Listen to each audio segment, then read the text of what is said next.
Nagsimula sa simple na pasulyap-sulyap, nagpapapansin sa'yo. Umabot sa palitan ng mga mensahe, kilig na kilig ako.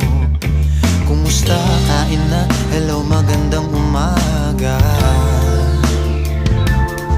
Ingat ka, pahinga, huwag kang masyadong magpupuyat pa.